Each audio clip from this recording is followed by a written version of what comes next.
Value zone hyper mart Nandamuri Balakrishna గారిచే November 28న నాచారంలో గొప్ప ప్రారంభం. నమస్తే, దేవి జాహ్నవి మనతో ఉన్నారు. మన నిట్టెల కిరణ్మయ్య గారు, మాట్లాడేద్దాం. నమస్తే అమ్మా. నమస్కారం అమ్మా. అమ్మ, ఆడవాళ్ళు వేసుకునే నైటీల గురించి, దుస్తుల గురించి సాధారణంగా ఎక్కువగా మాట్లాడుతూ ఉంటారు కదా. అంటే ఎందుకు స్త్రీల గురించే మాట్లాడతారు, అది ఒకటి క్లియర్గా ఎక్స్ప్లెయిన్ చేస్తూ, అంటే ఆడవాళ్ళు నైటీలు వేసుకోకూడదంటారా? ఒక కవి చెప్పాడు కదా జాహ్నవి, ఆడదే ఆధారం మన కథ ఆడనే ఆరంభం, ఆడదే సంతాపం మనిషికి ఆడదే సంతోషం. ఏదైనా సరే స్త్రీతోనే ముడిపెట్టి ఉంది ప్రపంచం అంతా కూడా. ఎందుకు ఆడవాళ్ళని ప్రతిదానికి ఇట్లా చేస్తారు? ఒకప్పుడు ఆడవాళ్ళని వంటింట్లో కుందేల్లాగా, కాలి కింద తేలిలాగా అలా అట్టి పెట్టేసేసారు. ఎందుకు ఎప్పుడు కూడా ఏదో ఒకటి అలా పోకింగ్ చేస్తూ ఉంటారు. చాలామందికి బాధ కలుగుతూ ఉంటుంది. కారణం ఏంటంటే, మొట్టమొదట అందరం తెలుసుకోవాల్సిన విషయం, స్త్రీ మగవాడి కన్నా కూడా ఎంతో శక్తి మానసికంగా, శారీరకంగా కలిగి ఉన్నటువంటిది. నిజంగా స్త్రీ ఎదురు తిరిగితే మగవాడి యొక్క దాని ఏమంటారంటే మౌలిక స్థితిగతులు చిన్నాభిన్నం అయిపోతూ ఉంటాయి. చాలా కష్టం. గట్టిగా చూడండి, 4 రోజులు ఇంట్లో రోజు వండి పెట్టే భార్య లేకపోతే ఆ అబ్బాయి బయట తినవలసిందే తప్ప, ఇల్లు ఎలా అయిపోతుందంటే అసలు ఇంట్లో అసలు మనుషులు ఉంటారా అన్నట్లు ఇల్లు అయిపోతూ ఉంటుంది. అంటే ఒక స్త్రీ పెట్టేటువంటి దీపం, ఒక ఆడది నడిపేటువంటి ఇల్లు, అదే ఇంటిని చూసి ఇల్లాలిని చూడు అని ఇంకో విషయం చెప్తూ ఉంటారు. విషయంగా ఆ ఇల్లు ఎంత బాగుంటుందో, ఆ అలంకారాన్ని చూసి ఆ ఇంట్లో స్త్రీ ఎంత విద్యావంతురాలో, ఎంత ఔన్నత్యం కలిగినటువంటి వ్యక్తో, ఆ ఇంట్లో ఉన్నటువంటి స్త్రీ ఎంత ఉన్నతమైనటువంటి భావాలు కలిగి ఉన్నటువంటిదో మనకు తెలిసిపోతూ ఉంటుంది. అందుకని ఇంటిని చూడు, ఇల్లాలని చూడాలి అన్నారు. అలాగే అన్నం తిన్న తర్వాత ఆవిడ యొక్క మనస్సు అర్థమవుతుందిట. అంత స్త్రీకి అంత ప్రాధాన్యత ఇచ్చింది మన శాస్త్రం. ఎందుకంటే ఈ జగత్తునంతటినీ కూడా ఉద్భవింపజేసింది కూడా జగజ్జనని రాజరాజేశ్వరి లలితా త్రిపుర సుందరి కదా. కనుక ప్రతి స్త్రీలోనూ ప్రతి పురుషుల్లోనూ ఆ మాతృత్వ లక్షణాలు అందరిలోనూ ఉంటాయి. కానీ స్త్రీల దగ్గరకు వచ్చేటప్పుడు ఎందుకు ఇలా ప్రతి విషయాన్ని మనం అదో ప్రత్యేకమైన విషయంగా ఎందుకు చెప్తాం? ఒకప్పుడు ఈ వస్త్రధారణలోనే మార్పులు తీసుకొచ్చి మోడ్రన్ మహాలక్ష్మి అన్నారు. ఇంకా మార్పులు తీసుకొచ్చి స్త్రీల యొక్క సౌలభ్యం కోసమే మార్పులన్నీ తీసుకొచ్చామన్నారు. అది ఆ సౌలభ్యం వరకు వాడుకుంటే పర్వాలా. ఇప్పుడు మనం ఏం చేసేస్తున్నామంటే, అంటే మనం ఒక తరం వరకు పర్వాలా, తర్వాత తరాలు ఏం చేశాయంటే ఇంకా దాంతోనే జీవితం గడిపిస్తుంది. ఇప్పుడు నైటీ వల్ల ఏమవుతుంది? ఇప్పుడు చూడు, ఇప్పుడు ఒక అందమైన శిల్పాన్ని చేయాలి. అందమైన శిల్పాన్ని చేయాలంటే ఇప్పుడు మనం ప్రత్యేకమైనటువంటి ఆ శిల్పాలు తయారు చేసే చోటుకు వెళ్తే ఆ ఉలిని ఎలా తిప్పాలో అలా తిప్పుతూ నీళ్లు పోసుకుంటూ జాగ్రత్తగా కర్వ్స్ అన్నీ బాగా వచ్చేటట్టు చాలా జాగ్రత్తగా చెక్కుతాడు శిల్పి అనేవాడు. అదే ఒక స్తంభం చేయాలనుకో ఎలా చేయొచ్చు? ఇది పోసేసి గట్టిగా కొట్టేసేసి దానికి తగ్గ షేపులు నిమిషంలో టట చేసేస్తూ ఉంటాడు.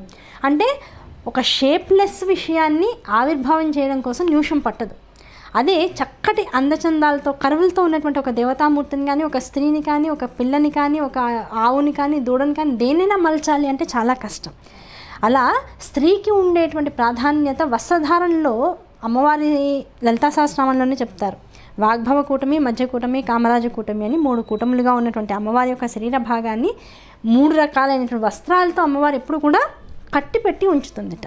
అందులో మర్యాదకి మర్యాద, దాంతోపాటు అవయవాలకి ఇవ్వవలసినటువంటి రక్షణ, దానివల్ల స్త్రీ యొక్క అవయవ పోషణ, శరీర పోషణ ఇన్ని ఉంటాయి.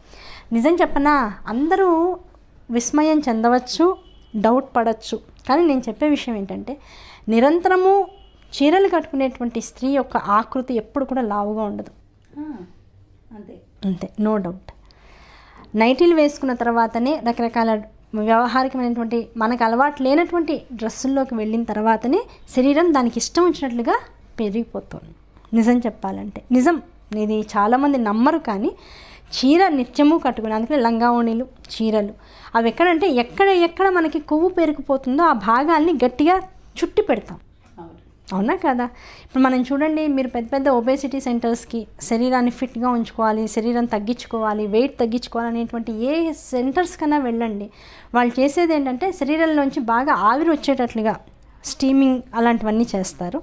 దాంతోపాటుగా కొన్ని ప్లేసెస్లో ఇప్పుడు మనకి ఏ ఆపరేషన్ అయినా చూడండి, గర్భవతులకి డెలివరీ అయినా సరే, లేదు గర్భకోశానికి కడుపుకి సంబంధించిన ఆపరేషన్స్ అయినా సరే, గుండెకి సంబంధించిన ఆపరేషన్ అయినా సరే, కొన్నాళ్ల పాటు దాన్ని ఏదైనా ఒక ఎలాస్టిక్ ఉన్నటువంటి ఒక బెల్ట్తో చుట్టేస్తూ ఉంటారు. చుట్టడంలో అంతర్రహస్యం ఏంటంటే దాన్ని ఎక్కువ మనం కదిలించలేము ఒకటి. నెంబర్ 2, ఏదైతే డెలికేట్గా ఉంటుందో అక్కడికి కొవ్వు వచ్చి తొందరగా చేరుకుంటూ ఉంటుంది. మళ్ళీ మనం తినేటువంటి ఆహారం అంతా ముందు కొవ్వుగానే మారిపోతుంది. మనలో శక్తి విహీనత్వం వస్తూ ఉన్న కొద్దీ. సో కొవ్వుగా మార్చకుండా ఉండాలి అంటే దాన్ని టైట్గా పెట్టాలి. సో అందుకని చీర వ్యవస్థ ఏమవుతుంది, చక్కగా లోపల ఒకటి కడుతున్నావు లంగా, దాన్ని గట్టిగా కడుతున్నావు, మళ్ళీ పైన కుచ్చుళ్ళు పెట్టి చీరను కడుతున్నావు. ఇన్ని కట్టడంతో ఏమవుతుంది, పైన ఊర్ధ్వ భాగాన్ని రెవిక అనేటువంటిది అట్టు పెడుతుంది, అక్కడ ఆ అధోభాగాన్ని లంగా చీర దానిలో ఉండేటువంటి కుచ్చుళ్ళు జాగ్రత్త చేస్తున్నాయి.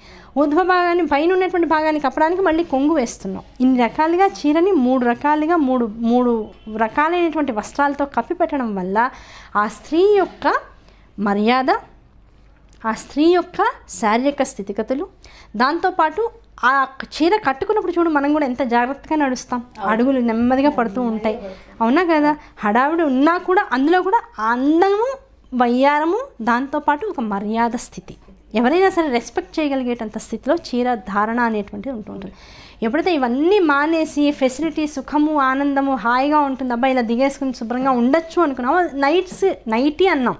నైటీ అంటే అర్థం ఏమిటి, రాత్రిపూట నీకు వీలుగా నువ్వు వేసుకోవడానికి కావాల్సినటువంటి ఒక వ్యవహారం. దాన్ని నువ్వు పగలు కూడా నేను అదే వేసుకుంటాను, దాంతోనే ఉండిపోతాను, ఇంకెక్కడికి వెళ్ళట్లేదు. వల్ల ఎంత మొగుళ్ళకి చెప్తూ ఉంటారు, మొగుళ్ళకి పైగా మొగుళ్ళతో ఏం చెప్తారంటే, మీకు చూడండి నేను ఎన్ని డబ్బులు మిగులుస్తున్నాను, మిమ్మల్ని ఏమైనా అడుగుతున్నాను, నేను డ్రెస్సులు కొనమని 4 నైటీలు కొనుక్కున్నారంటే నెల వెళ్ళిపోతుంది అంటూ ఉంటాను. కానీ నైటీలు వేసుకునే కొద్దీ శరీర ఆకృతి విచిత్రంగా మారిపోతూ ఉంటుంది, బాగా లావ్ అవుతూ ఉంటారు. అనవసరమైనటువంటి చోట్లలో సీసాలు ఇప్పుడు పోస్తూ ఉంటే ఏమవుతుంది, నిండిపోతూ ఉంటుంది. అదే ఎక్కడికక్కడ నువ్వు కట్టుబాటు పెడుతూ ఉంటే దానివల్ల నీ శరీరం ఎలా ఉండాలో అందంగా అలా ఉంటూ ఉంటుంది. అదొక విషయం. అయితే ఏకవస్త్ర, చాలామంది చేసేటువంటి తప్పు ఏం చేస్తారంటే నైటీ ఒకటి వేసేసుకుని ఆగిపోతూ ఉంటారు. ఆ ఏకవస్త్రం అనేటువంటి దాంతో నువ్వు మంగళకరమైన కార్యాలు ఏవీ చేయడానికి అవకాశం లేదు. ప్రాచీన సంప్రదాయంలో ఏకవస్త్ర అనేటువంటి విధానం ఎప్పుడు వాడతారో, అసలు ఆ మాట ఎప్పుడు వాడతారో తెలుసా, మహాభారతం చదువుతూ ఉంటే పాంచాలి ద్రౌపదీదేవి ఏకవస్త్ర అంటే మన నెలసరి ఇబ్బందుల్లో ఉన్నటువంటి సమయంలోనే ఇక్కడ జూదం ఆడడం, ఆ జూదంలో పాండవులు ఓడిపోవడం, కౌరవులు వెంటనే అహంకారంతో అగ్రజుడైనటువంటి వాడు చెప్తాడు, ఆవిడని జుట్టు పట్టుకుని లాక్కుని రా అంటాడు. అప్పుడు ఆవిడ ఏకవస్త్ర, నేను బయట ఉన్నాను లేకపోతే నన్ను తాకూడదు ఇవన్నీ చెప్పలేదు, నేను ఏకవస్త్రానయ్యా అని చెప్పింది. ఏకవస్త్ర అయినటువంటి స్త్రీని కూడా లాక్కుని వచ్చేసాడు, అందుకని వాళ్ళ దౌర్భాగ్యం అలా పట్టేసింది. అంటే ఏకవస్త్ర అయినటువంటి స్త్రీ కళ్ళపడినా, ఏకవస్త్రంతో ఉన్నటువంటి స్త్రీ ఏ పని చేసినా అది వైదిక ధర్మాచరణ ప్రకారం మంగళకరం కాదు. కనుక ఆ ఏకవస్త్రం అనేటువంటిది ఎట్టి పరిస్థితుల్లో వేసుకోవడానికి అవకాశం లేదు. దాంతో ధర్మకార్యాలు, వైదిక కార్యక్రమాలు ఎట్టి పరిస్థితుల్లోనూ చేయకూడదు. పైగా ఇంట్లో భర్తకి కొడుక్కే కనపడకూడదు అన్నప్పుడు నువ్వు బయటికి కూడా వెళ్తే అందరూ నిన్ను చూస్తారుగా. అలా ఏకవస్త్రగా ఉన్నటువంటి స్త్రీని వీలైనంత తక్కువ చూస్తూ ఉండాలి. అలాంటి రోజుల్లో అసలు మగవాళ్ళు ఆడవాళ్ళని చూడకూడదు, ఆ రోజులని కాదు, అలా ఏకవస్త్రగా ఉన్నటువంటి స్త్రీని చూడకూడదు. ఇవన్నీ సంప్రదాయం చెప్పింది మనకి. అందుకనే ఏం చేశారు, కనీసం రాత్రిపూట వేసుకోమ్మా, నీకు సౌలభ్యంగా ఉంటుంది, పాపం పగలంతా నువ్వు కష్టపడుతున్నావు, చీర కట్టుకుంటున్నావు అని మనకి ఈ ఫెసిలిటీస్ అని మనమే తెచ్చుకున్నాం. దాన్ని ఇంకా అలవాటుగా మార్చేసుకుని ఇంక అసలు వేరే సాంప్రదాయాలన్నింటినీ కూడా వదిలేసేసి అసలు ఇదే సాంప్రదాయం అన్నట్లుగా ఎడిక్ట్ అయిపోయాం. ఎడిక్ట్ అయిపోయేటప్పటికి ఒకటి నీకు ఇంటికి మంచిది కాదు, అది చెప్తే నీకు అర్థం కాదు ఏదో ఒకటి వచ్చేదాకా. అలా రావాలని మనం ఎవరం కోరుకోం, అందరూ బాగుండాలనే కోరుకుంటాం. నీ శరీర ఆకృతి పాడైపోతుంది. ఎప్పుడైతే శరీర ఆకృతి పాడైపోతుందో ఆ శరీర ఆకృతి బాలేనప్పుడు అనవసరంగా లేనిపోని మనస్పర్ధలు, ఇంకొకళ్ళ మీదకి లేనిపోని ఆకర్షణలు, ఇలాంటివన్నీ వస్తూ ఉంటాయి. దీనివల్ల పైగా పరుల యొక్క దృష్టి మన మీద సవ్యంగా ఉండదు, పాజిటివ్గా ఉండదు. కనుక వీటన్నిటినీ ఆధారంగా చేసుకుంటే వీలైనంత వరకు ఏ సమయంలో ఎటువంటి వస్త్రధారణ చేస్తే స్త్రీ అనేటువంటి దానికి ఒక మర్యాద ఉంటుందో, ఆ స్త్రీ అనేటువంటి ఒక దాన్ని ఏమంటారంటే మాతృస్వరూపానికి ఒక ఆలంబన ఉంటుందో అలాంటి వస్త్రధారణ చేయడం వల్ల మనకి మర్యాద, అందరికీ ఆనందం. అంతే తప్ప ఆ అందరికీ ఆనందం ఎందుకంటున్నాం, ఒక స్త్రీని చూడగానే మాతృభావన కలగాలి. అంతకి మించినటువంటి భావన ఏది కలిగినా అది దేశానికి మంచిది కాదు, కుటుంబాలకి మంచిది కాదు. అందుకే ఇన్ని రకాలైనటువంటి అరాచకాలు జరుగుతున్నాయి కనుక స్త్రీలు వీలైనంతవరకు అందుకనే మొహాన బొట్టు పెట్టుకోండి, వీలైనంతవరకు గాజులు అలంకారం చేసుకుంటూ ఉండండి. జడ విషయంలో మీరు చేసేటువంటి జాగ్రత్తలు పాటిస్తూ ఉండండి. కాళ్ళకి ఎప్పుడు అలంకారాలు, చేతులకు ఎప్పుడు అలంకారాలు, ఇవన్నీ కూడా మనిషిని వాళ్ళ లిమిటేషన్స్లో అట్టి పెడుతూ ఉంటాయి. ఎప్పుడైతే ఆ లిమిటేషన్స్ దాటిపోయి ప్రపంచం వెళ్ళిపోతుందో అరాచకత్వం పెరిగిపోతుంది. స్త్రీల పట్ల అనవసరమైనటువంటి ఇబ్బందులు పెరిగిపోతూ ఉన్నాయి.